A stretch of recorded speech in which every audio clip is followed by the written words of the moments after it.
So if you were to just, stop a random dog owner on the street right now and ask them a remarkably simple question. I feel like I know where this is going. Right, like if you just ask, how do you tire out a dog? Yeah. You would probably get the exact same answer 9 times out of 10. Oh, absolutely. You put it on a leash, you take it outside, and you just walk it until it stops pulling. Yeah, that's the classic equation, right? People think more miles on the pavement just naturally equals a more tired dog in the living room. Exactly.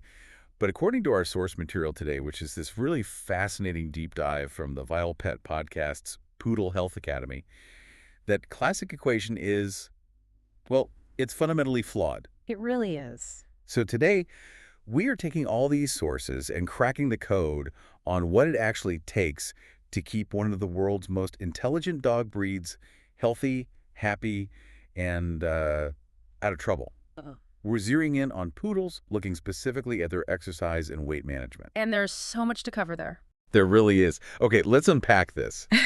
Because I have to know, how do you actually tire out a dog if walking them into the ground just isn't the answer? Right. Well, if you try to exhaust a poodle using only physical distance, I mean, you simply aren't going to get a tired dog. You're not. No, you are simply going to build a phenomenal canine athlete that, still paces your hallways at 10 o'clock at night. Oh, wow. So you're just making them stronger.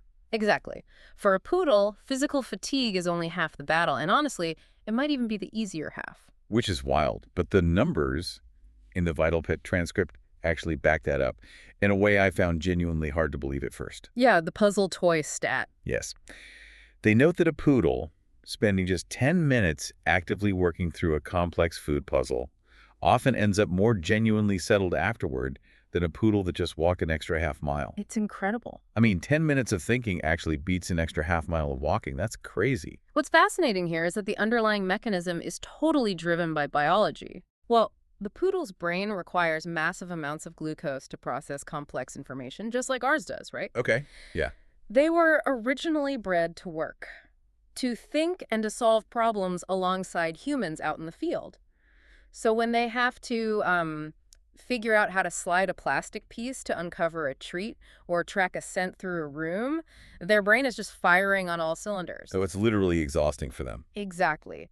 That cognitive load demands a job just as intensely as their legs demand physical movement. That makes total sense when you compare it to human stamina, honestly. Yeah, right, like how we experience fatigue. Yeah, like if I hop on the treadmill for a brisk 30-minute walk, my legs might feel it a bit, maybe I break a sweat, but mentally, I'm fully energized. Your mind is probably just wandering the whole time. Totally. But if you sit me down at a desk and make me take a 3-hour standardized test or, try to decode a ridiculously difficult Sunday crossword puzzle, We're done. I am completely wiped out. My brain consumed all my available energy, and literally all I want is a nap. Yeah, because the brain is an incredibly energy-hungry organ. And when you are dealing with a breed this intelligent, the brain and the body are a package deal. You just can't separate. No, you have to actively plan to fatigue both. So if we establish that this intense, supercomputer level brain is a universal trait for the whole poodle breed, I have to wonder how the actual physical chassis they are built in changes the equation. Oh, size plays a huge role. Right, because I look at a tiny toy poodle, Yep. and then I look at a massive standard poodle. Mm. Do these wildly different physical varieties actually need completely different routines? Oh, absolutely. Because I hear a lot of people claim toy poodles barely need any exercise, but part of me wonders if that's just a myth we tell ourselves to feel better about keeping them in small apartments. Well, treating poodle as one uniform, generic dog is a massive mistake. And it's one that plagues a lot of generic online advice. So we have to break it down. You absolutely have to break them down by variety because their physical mechanics dictate their physical needs. Let's look at the toy poodles first. The idea that they need less exercise is technically true regarding distance, but you have to understand why. I just assumed it's basic physics, right? Like, shorter legs mean a shorter stride. It is basic physics. A toy poodle physically covers way less ground per step. Their cardiovascular system and their musculoskeletal capacity for sustained exertion. They'll just scale down. Exactly. Scaled down compared to a standard poodle's. So they need meaningfully less physical distance to tire out their muscles. Makes sense. However, less physical distance does not mean less need for overall stimulation. Their cognitive needs are identical to the larger dogs. Okay, meaning a 10-minute walk around the block might physically exhaust their little legs, but that supercomputer brain is completely untouched by that short stroll. Precisely. If a toy poodle only gets that short walk and nothing else, you are going to have a profoundly understimulated animal on your hands. Which is a recipe for disaster. It is. Those short walks must be heavily supplemented with mental enrichment to bridge that gap between physical fatigue and mental satisfaction. Which brings us to the miniature poodle. I assume they operate as kind of the middle child in this dynamic. Yeah, they sit very comfortably right in the middle of the spectrum. A miniature poodle needs more sustained physical activity than a toy. Because they have longer legs? Right. They have the leg length and the stamina to hike a bit longer, walk a bit further.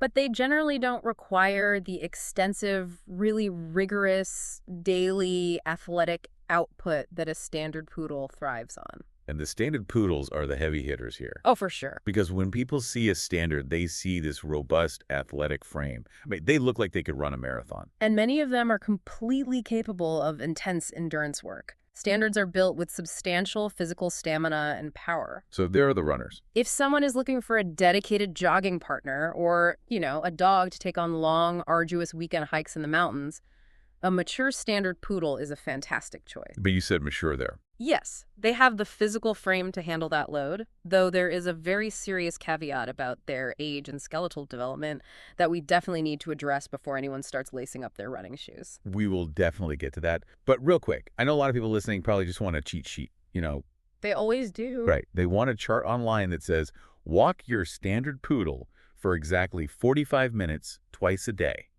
Does that magic number exist anywhere in these sources? No, and the experts in our source material strongly warn against managing a dog by a clock. So the minutes don't matter. The exact minutes on a stopwatch matter far less than observing the dog right in front of you. A dog will communicate its fatigue levels through its behavior, its panting, and its ability to settle down post-activity. So we let the dog's behavior be the metric. Exactly. But that opens up a pretty concerning scenario, I think. Because since all three of these varieties, from the 6-pound toy to the 70-pound standard, they all share this massive intellectual capacity. Yes, they do. What happens when that brain is just left to idle? Like, let's say it's a rainy week, the long walks are canceled, the puzzle toys are sitting in a basket somewhere, and the dog is just left indoors to entertain itself. That is precisely when things go wrong. And they usually go wrong in ways that completely frustrate the owner. I can imagine. Yeah, when the mental piece of the equation is neglected, a highly intelligent, understimulated dog doesn't just go to sleep, it assigns itself a project. And I'm guessing the project they assign themselves is rarely something productive, like folding the laundry. I wish. No, it's typically destructive. Like what? We are talking about chewing up baseboards or furniture, destroying inappropriate household items like shoes or remote controls, or engaging in excessive and seemingly unprovoked barking at nothing, or just restless, relentless pacing around the house. I always hear owners label that as a behavior problem. Like, they immediately think they have a stubborn dog or that they failed at training, so they start scolding. Which doesn't work. Right. Or they hire a trainer to teach the dog to stop barking. Oh. But looking at the mechanics we just discussed, treating this like a discipline issue feels entirely backwards. It is entirely backwards. It's like, imagine hiring a brilliant structural engineer, locking them in an empty room with no internet, and then being surprised when they decide to take apart the drywall just to see how the plumbing works. That is a great analogy. Right. Like, you can't yell at them for being an engineer. You just didn't give them a blueprint to work on. That is a much more accurate way to view it. The dog isn't acting out of spite or dominance, which is an outdated concept anyway, honestly. Yeah. The dog is acting out of profound boredom and pent-up cognitive energy, attempting to suppress a symptom like barking or chewing through discipline without addressing the lack of mental stimulation. You're just putting a bucket under a leaky roof. Exactly. It's entirely futile. Adding mental enrichment tackles the actual root cause of the distress. I understand the theory, but what does giving a dog a blueprint actually look like in a busy household? Because Honestly, setting up an obstacle course in my living room sounds like a lot of daily work. But it doesn't require an obstacle course, it just requires engaging their natural instincts. Okay, how? Well, the sources heavily emphasize scent work. You can set up a 5-minute indoor scent search just by hiding parts of their daily kibble or, high-value treats around the living room and letting the dog use its nose to find them. Wait, really? What? Why does sniffing out a piece of kibble behind a couch cushion burn so much energy? Because a dog's olfactory system is vastly more complex than ours. Their olfactory bulb, which is the part of the brain dedicated to processing smells, is massive. Oh, wow. So when a dog is actively analyzing a complex scent trail, parsing out different odors in a room, their brain is processing an immense amount of data. It is exhausting work for them. That's fascinating. Yeah, and rotating different puzzle toys so they have to physically manipulate objects to earn their food achieves a similar cognitive load. Even just a 5-minute obedience training session where they have to focus on learning a new command works wonders. You know, the Vital Pet transcript actually makes an incredible claim about this. About the behavior turnaround. Yes. They noted that when owners stop scolding and start introducing these simple mental games, the puzzles, the hidden treats, these massive behavior problems, often noticeably improve within a week or two. It's like magic. And they improve without any targeted behavioral correction at all. Because the destructive behavior simply evaporates when the underlying biological need has finally been met. The dog no longer needs to assign itself a project because you have provided one. Okay, but this brings up a major point of friction for me. Let's hear it. If I realize my poodle is bored and I decide to start hiding treats all over the house and filling puzzle toys with peanut butter every single day just to save my drywall, aren't I just trading a behavioral problem for an obesity problem? I mean, we're talking about feeding them constantly to keep them busy. So what does this all mean for their physical health? That is a critical tension to manage. Absolutely. You cannot ignore the caloric intake of the enrichment you provide. So you have to balance it. Yes. The calories in those puzzle toys have to be subtracted from their daily meal allowance. But monitoring that weight requires a specific approach. Relying purely on a bathroom scale is actually a very common mistake owners make. I'll be honest, the whole concept of evaluating a dog's weight without a scale always confuses me. Under all that dense, curly poodle hair, I feel like I'm just blindly guessing. It can definitely feel that way. How do I actually know the difference between a healthy dog and a dog that's getting a little too heavy when they just look like a fluffy cloud? Well, you cannot rely on your eyes with a poodle. You have to use your hands. The experts outline a hands-on body condition score, which is much more reliable than a generic weight chart, because ideal weight varies wildly depending on a dog's muscle mass and bone structure. So what am I feeling for? You are feeling for 3 specific physiological markers. Walk me through the markers. Like, where should my hands be? First, place your hands flat on the sides of their rib cage. You should be able to feel the individual ribs with only a very light pressure. Just light pressure, okay. Right. If you have to press firmly through a spongy layer of fat to locate the ribs, the dog is carrying excess weight. And if they're too skinny? Conversely, the ribs shouldn't feel sharp or protrude visibly through the skin. Okay, what's the second marker? Second, look down at the dog's back from above. You want to see a clear waistline, an inward tuck or hourglass shape just behind the rib cage. An hourglass shape, got it. Finally, look at the dog's profile from the side. The abdomen should tuck upward from the bottom of the rib cage toward the hind legs. If that waist has vanished into a cylinder shape, or the abdomen hangs parallel to the ground, action is required. So if I do that check, and I realize my dog has lost its waistline, the immediate instinct for a lot of people is to just run them harder. Oh, yeah. Which leads into a massive trap I see well-meaning dog owners fall into constantly. Let's call it the weekend warrior trap. I know exactly what you mean. Right. The owner is swamped at work Monday through Friday. The dog barely gets a short walk around the block each day. The guilt builds up all week. And then Saturday happens. And then Saturday morning rolls around, and the owner takes the dog on a grueling 3-hour mountain hike to supposedly make up for the lost time. If we connect this to the bigger picture, that irregular pattern is deeply counterproductive, and it's dangerous for the dog's physiology. Why is it so dangerous, though? I mean, burning thousands of calories on a Saturday has to be better than sitting on the couch all week. Right. It isn't, because you are completely ignoring musculoskeletal conditioning. Ah. When a dog is sedentary all week, Its ligaments, tendons, and muscles are not prepared for a sudden extreme mechanical load. You are asking an unconditioned body to endure sustained impact and rapid lactic acid buildup. But the dog still wants to go, usually. Oh, their brain might want to keep running, especially a standard poodle with high drive, but their joints cannot support it. This sporadic intensity is the leading recipe for torn cruciate ligaments in the knee and severe joint strain. So it's exactly the same reason I can't sit hunched over a laptop for 11 months and then suddenly decide to run a half marathon on Thanksgiving morning without tearing a hamstring. Exactly. The hardware just isn't prepared for the software's demands. That is the perfect way to look at it. The absolute golden rule for physical health is that consistency beats intensity. A modest, dependable daily routine of exercise maintains muscle tone, keeps ligaments flexible, and supports a healthy metabolism far better than sporadic bursts of extreme weekend activity. Okay, so we established this consistent routine, but obviously a dog's body isn't a static machine. It changes drastically from the day you bring them home to the day they get a gray muzzle. Very drastically. How do we adapt this consistent routine over the course of a poodle's actual lifetime? Well, the most critical period for adapting exercise is actually at the very beginning, the puppy phase. And this is especially vital for the larger standard poodles. What do puppies need? Puppies require deliberately limited and highly structured physical activity.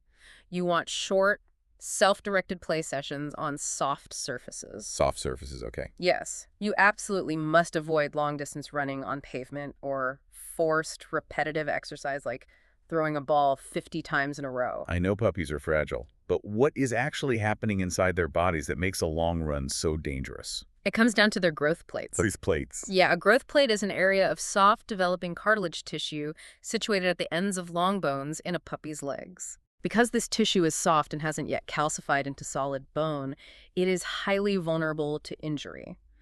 If a puppy sustains repeated concussive impact from running on concrete or twists sharply while chasing a ball, Oh, I see. those growth plates can fracture or compress. Yikes. And if a growth plate is damaged, the bone can stop growing prematurely or grow at a deformed angle, leading to lifelong skeletal issues and early onset arthritis. That is terrifying. You could literally alter the geometry of their skeleton just by taking them for a jog too early. You really could. So when do those plates actually fuse? Like, when can they become a real jogging partner?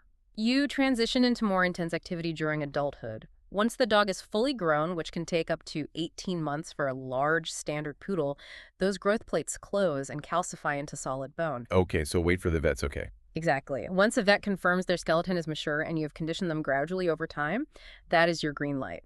Adulthood is the window for your long runs, your demanding hikes, and rigorous sports like agility training.